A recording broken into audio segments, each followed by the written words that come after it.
Good morning, everyone. Staffordshire Police and Crime Panel, Monday the 24th of June, and it's midday.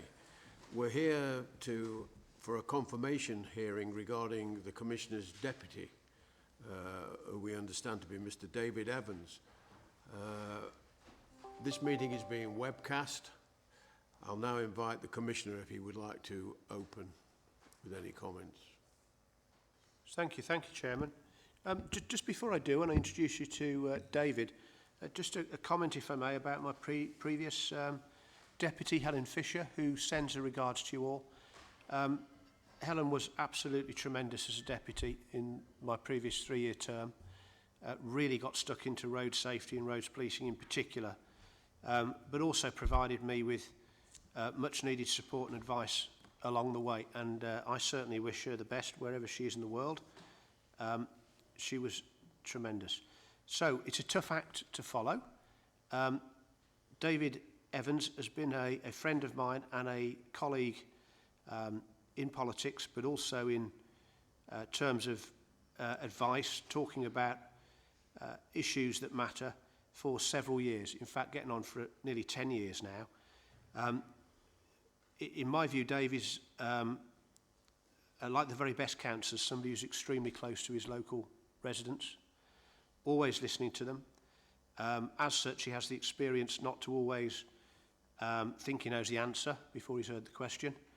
And in that view, I think that's an important part of being a deputy, and particularly in this role. You hear some difficult stuff along the journey with police and fire. Some of the most awful things happen. And quite often you have to step back and wait to hear all the facts before you comment publicly or jump to a conclusion. And I think he's got the patience and experience to do that. I won't talk too much about his experience. I'm sure he can take you through that himself. But suffice to say, his understanding of the north of Staffordshire is particularly helpful. I've spent a number of years up there myself campaigning and working in education and as a parliamentary candidate, but I'll never know it as well as Dave does. I think between the two of us, we probably know every corner of our beautiful but enormous county, which is an advantage. I'm going to leave it there for now. He can more than speak for himself and take some questions, but I think the key in this role for me is somebody who is not afraid to ask questions, provide a different perspective, and to challenge my view, but also the thoughts of my team. And in the first few weeks prior to this meeting, he's already stepped up into that space, which is greatly to his credit. So, Chairman, if I may, yes. I'll pass you over to David. Well, before we start then, Commissioner, thank you for that. I may have jumped the agenda there, but item 1 on the agenda is apologies. We've received apologies from Councillor Merrick. Thank you very much. Are there any declarations of interest? None? Right, thank you. Item 3 on the agenda is consideration of the appointment of a Deputy Commissioner to receive representations from the Commissioner on the criteria to be met by the proposed appointee. I think you've started off, Commissioner. Is there anything else you wish to add? No, I think I've covered it. I'm sure my preferred candidate will more than explain the rest of the detail. Okay, well, welcome, Mr. Evans. I won't be so rude as to say keep it brief, but we're looking forward to hearing from you. Thank you, Chairman, and I will keep it brief. You'll be very pleased to know. So my name is David Evans. I've lived in Staffordshire all my life. I live in Stoke-on-Trent with my partner and my daughter, and I'm from North Staffordshire, born and bred. I studied geography at Staffordshire University in Urban Development. And like lots of people, I got to university without really knowing what I wanted to do past university, really, and discovered while I was there that the thing that really interests me, or people really interest me, and specifically life chances. And I believe in a fundamental view of fairness, as I see it, that everyone deserves the opportunity to make the most of their lot in life, and that includes living in a safer place and being supported to do that. I first got elected to Stoke-on-Trent City Council in 2015. So good 9 years ago now. I was only 12 at the time, despite my youth. And I've done a number of roles while I've been on the council, Chairman. I was Chairman of the Planning Committee. I was Vice Chair of one of the scrutiny committees around adults and neighbourhoods, which also included health. The reason I mention it is because it took me out of my comfort zone. I didn't know a great deal about health, but when there were only 7 Conservative councillors in Stoke, we had more seats than we had councillors. So it was one of those challenges to have. And at the time, the local CCG, as it was then, was actually going under a programme of closing or proposing to close community hospitals. In fact, I know some faces from that campaign back then. And again, it taught me, as I got a little bit older, the importance of asking questions. Because if you don't understand something, quite often people will just sit there very silently. And I asked a lot of questions and formed a view and worked with partners, worked cross-party to oppose those plans because I thought it was very important. Subsequently to 2019, I became the Cabinet Member for Children and Young People on Stoke-on-Trent City Council, which I did for 4 years. One of the most rewarding roles you could ever have, I would tell you, to be the Cabinet Member for Children's Services in any council, particularly Stoke-on-Trent. Just prior to my taking the role, we had received an Ofsted inspection, which found us to be inadequate. In fact, if you read it, it's one of the most damning reports you'll ever read. In fact, it's tragic, actually. And the fact that Stoke-on-Trent had never had any good ratings in anything when it came to children's services made it worse.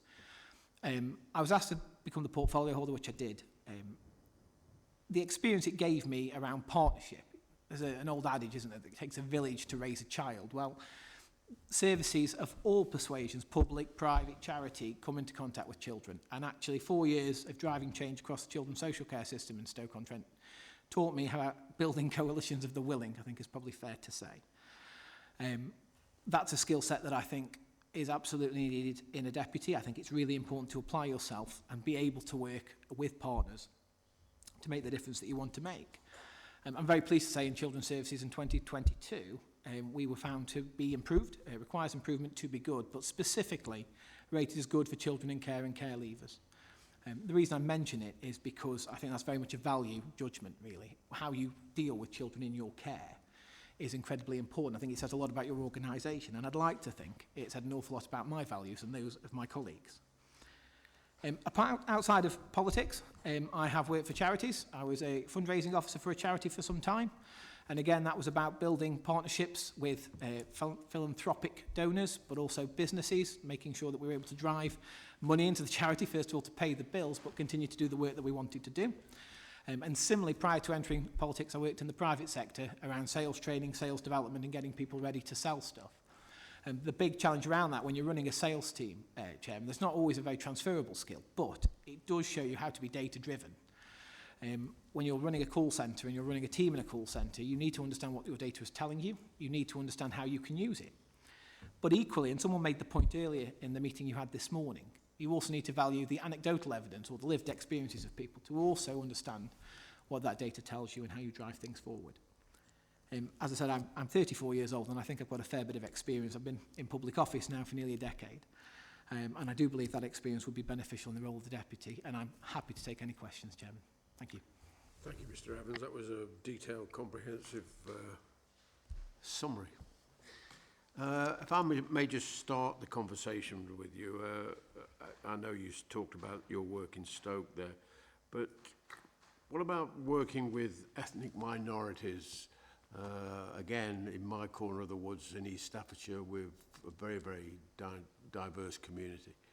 What particular challenges do you see, and how would you go about ensuring that your messages are getting through, and more importantly, in the context of people being able to trust you? Thank you, Chair. So we're quite lucky in the respect that you and I come from very similar sort of areas. Stoke-on-Trent is probably the most diverse part of the county, only just being a city of 250,000 people.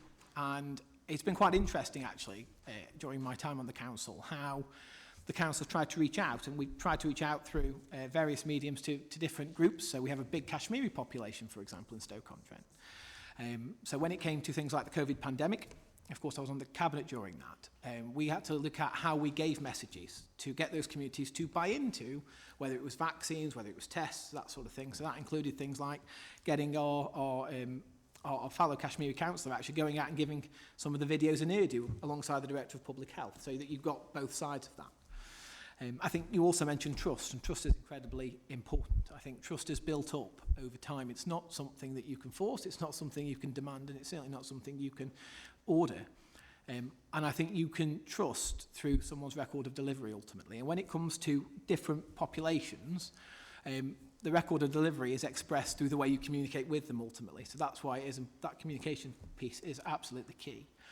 The other thing I'd very much touch on, during my time on the Cabinet, one of the big challenges for Stoke-on-Trent and all councils is foster care recruitment. It's a real challenge. You want as many foster carers as you can because you want every child to have a loving home. You don't want them in a care home. You want them supported where that is ever possible. And particularly when you have children coming into the care system from different ethnic backgrounds, different cultures, and you want them to have an element of their culture as they grow up, because ultimately they want to understand where they come from. So I've done quite a lot of that work in terms of getting groups to trust me, for lack of a better word, but also to work with me in terms of common goals. I think it's a real challenge. It's something that takes time, Chair, but I think it's absolutely something I'm committed to doing. Thank you. Thank you. Colleagues, any questions? Charlotte? Good afternoon. What lessons have you learnt from Staffordshire Police going into special measures, and how would you use those lessons in your new role? Thank you, and thank you, Councillor Atkins. Reading the HMI report, I sort of took the same approach as I did with Ofsted. Actually, you read the report, and I think that almost becomes your blueprint for moving forward. So you answer some of the issues, so whether that be the issues around DV, whether it's the issues around children's safeguarding, which at the time of that HMI report, I was the Cabinet member in Stoke, so I have a slight advantage. I saw it from the other side, I guess, from that perspective, about how you drive that forward and how you work with the force to be constructive, to show leadership where you can, and also to hold them to account on those key metrics. I think the other thing that's quite important, though, is to understand that a HMI report or an Ofsted report or anything like that is partly a moment in time, and actually just getting out of Engage or just getting requires improvement to be good isn't enough. I was often quoted as good isn't good enough in Stoke, and it was kind of my mantra for my time on the Cabinet, because it is about how you become an outstanding organisation. And that goes back to your values, I think, and that goes back to leadership in terms of you setting a tone as a leader, making sure your Chief Constable or your Chief Fire Officer is doing exactly the same. I think Staffordshire Police, I think it's fair to say, if you read the HMI, culturally was in a difficult position. I think they got themselves set over time. And somebody, again, mentioned in the meeting earlier about how if you don't constantly refresh things, if you don't constantly look at culture, it can fester, and we see it in organisations going downwards. So I would apply those same rules as I did with Ofsted. I'd show that leadership, holding the officers to account with regard to the HMI, but also more generally, making sure that we're monitoring the metrics that matter to the public, that matter to us giving an outstanding service, whether that be 101, for example, whether that be response times. Because the other key thing, just to say very quickly, I kind of believe in local accountability, and absolutely right that we have statutory timescales and all the rest of it, but actually I want the best force possible for Staffordshire ultimately. And that goes down to the lived experiences of our residents. Thank you, Chair. Thank you. Question from that side, please. This side, yes. It's a lonely side. It's a lonely side. Thank you for that information. Clearly you've got a lot of very useful and relevant experience, but taking on this role, could I ask you which areas of that role you think you will find the most challenging? Thank you. It's a really good question. I think one of the things I'm really interested in about being the deputy is around the community safety partnership space. Partly because I understand the partnership element, but it's also a challenge because I've seen those partnerships from the other side. And I think it's understanding that every organisation has its own view of partnership work, and quite often it's, you do what I'd like you to do, and that's the way partnership should work. I think it's about parking that a little bit, listening to the advice, but also working collegiately with different areas. I think the other key challenge for me, I know North Staffordshire like the back of my hand. I do. I'm not as familiar with the south of the county, is an honest answer. I'm not as familiar with those communities. I'd like to get out more, speak to parish councils, community groups, residents associations, because I think it is important that I get up to speed with some of the challenges that they are facing. Some of them will be very similar to what we have in Stoke-on-Trent. Some of them will be very, very different. I come from a very urban area, of course. And so if you go down to some parts of Lichfield, South Staffordshire, which are more rural in character, it's been lovely campaigning in them, actually. It's been a nice change, but it's also a real challenge because it's not a community I would know as well. Okay. David. Thank you, Chair. Is there a particular focus to your role as deputy? Is there some projects or certain things that you want to tackle over the next years? Thank you. Thank you. I think, as I mentioned, the community safety partnership space, I know that's really important to the Commissioner, and it's something that I see immense value in. I think if you look at some of the perception surveys, we see often the public say that they want assurance from the force and the partnership more generally, and I think we can all agree that public sector partnerships are never where you would want them. It's a constant evolving picture to really drive partnerships and change. And also, particularly, if you look at the community safety partnership point, I think someone said earlier, 40% of that is the police. Some of it isn't as well, and how you get partners more engaged in that. I also think the work that my predecessor did on safer roads, I think is the equivalent of 2 jumbo jets a year get killed on our roads in Britain. Now, if two big planes were dropping out of the sky every single year, we'd probably do something about that. I think we need to do more on road safety. And that's about, again, engaging those communities, things like community speed watch, but also making sure things are joined up, whether that be the motorway policing unit, the roads policing unit, and all the different facets of that. I think there's a lot we could do there, actually, and it's something that really interests me. Question from this side again. That side, right? Thank you. You've talked a lot about your experience in the city areas. What about the rural areas? Do you see the rural areas as having different problems? And if so, how would you go about trying to make sure that you can help in the rural areas as much as you do in the city areas? Thank you. Thank you very much. I think that's an area I need to do more work on, is the honest answer. I think that's one of my bigger challenges, as I mentioned. But I also think some of that is a bit of a perception thing. So one of the things I was quite struck by talking to some farmers recently, if you have your car stolen, and I did 2 years ago, not in Staffordshire, just to clarify, but I did have my car stolen a couple of years ago, I know how awful that was. But I had a partner to take me around all the rest of it. If you're a farmer and someone takes your plant and your equipment, that's not just the way you get about, that's the way you make your money, that's the way you earn your living. That's a fundamental problem in your life, a huge, massive problem in your life. So I think some of that is understanding. There'll be a lot more examples of that I'm not aware of, and understanding that a little bit. I think giving it the time and the energy. So I think the problems are slightly different in rural areas. And also I think the solutions to some of them are slightly different. You know, neighbourhood watch, for example, that you could have in a city where everyone lives in quite a compact space is very easy to do. In a more rural community, I live less than half a mile from the moorland, so if you go out towards Flash, people might live half a mile apart. So I think it's about how you understand the problems a little bit and find appropriate solutions. And I think it's also how you listen to the residents there, because it is very labour intensive to go around to villages, but it's something I'm quite up for doing, because I think it's really important to speak to people and understand it from their lived experience as well. The data will tell you a story, and that story is absolutely relevant, but lived experience will also give you context to that story, and I think that's how you build a picture of any area, any challenge, but particularly with sort of rural areas. Okay. Question? Thank you, Chair.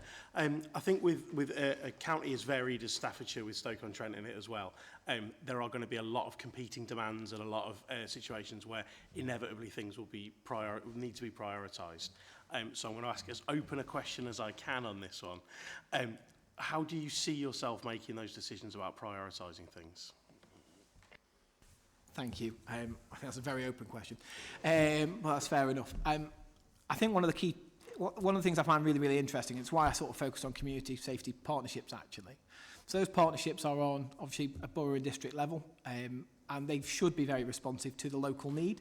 As I said, some of that will be the same, so antisocial behaviour, I can guarantee, will be in every local community safety partnership, but other challenges, like, for example, rural crime, won't feature in Stoke-on-Trent, but it may well feature, I'd imagine, in the moorlands in other parts.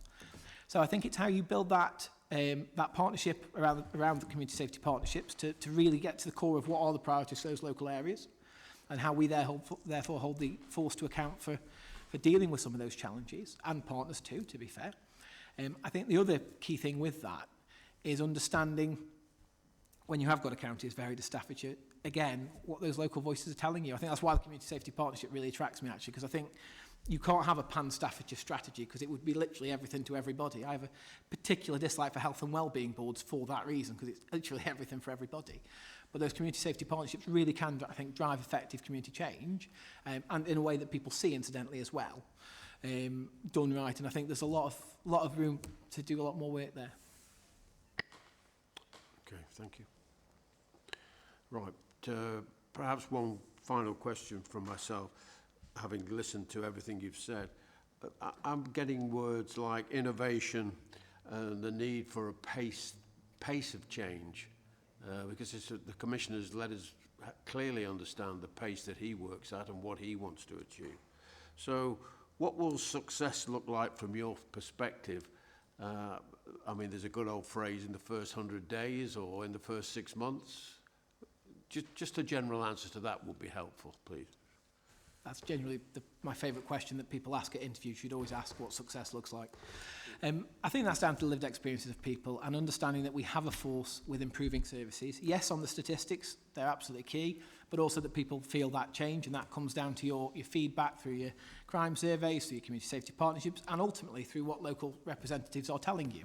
Because if their communities are not happy, you can make sure their councillors know it. I think so. It's about understanding that, yes, we are dealing with crime. People feel safer, but also that people feel that we're dealing with crime. I think it's that seeing is believing. And that assurance piece, certainly if you read the perception surveys, the most recent one, that comes over really strongly to me. So I think it's that, Chair, really, making sure that people feel the change, but also that is happening in the background too. Okay, thank you. Colleagues, one final go, any more? No? Right, okay. Well, thank you, Mr. Evans. We'll adjourn and deliberate, and we'll be back shortly. Thank you. Colleagues, can we go into the back room over here?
had an interesting conversation in the back office, as they say.